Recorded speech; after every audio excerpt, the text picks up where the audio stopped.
Covering Colorado first at 5 tonight for you. Originally sentenced to life in prison for killing his mother and stepfather, Colorado man awaits a new sentence that might mean he could someday get out of prison.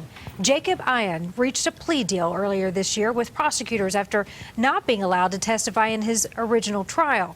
Today was a resentencing. He was 15 years old at the time of the murders in Woodland Park in 1992. And our Jamie Leary live in Cripple Creek tonight. Jamie, that hearing is still going on. It really is, and the judge has decided, with all of the testimony and all of the things to consider in this case, she is not going to make a decision on the sentencing tonight. Now, we did see Jacob Ian enter the courtroom this morning. He was dressed in a suit, almost blending in with his attorneys that he sat next to. There were many who commented in support of Jacob Ian's progress today. Over the last 26 years in prison, Jacob Ian received a PhD in theology. He also received his paralegal certificate.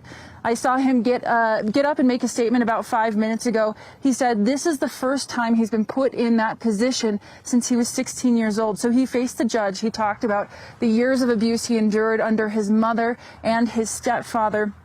He also talked about the fact that people consistently asked him why he never walked away from the situation as opposed to what he did, murdering both of his parents in cold blood.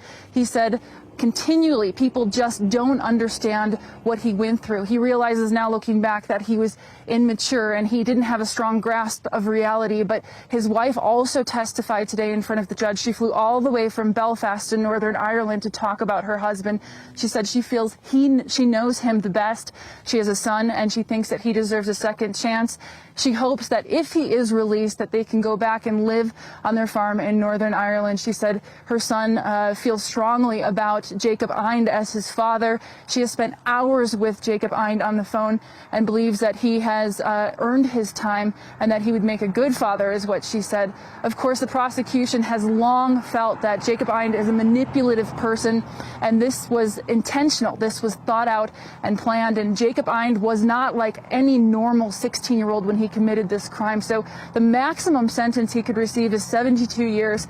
Of course, the prosecution on his side, they're arguing for 32 years. As part of a plea bargain, he will get credit for time served. So again, he's already served 26 years. They're hoping for that 32-year sentence, but the judge is not expected to make a decision tonight. We're live in Cripple Creek. Jamie Leary covering Colorado First. Interesting to see what happens, Jamie. Thank you.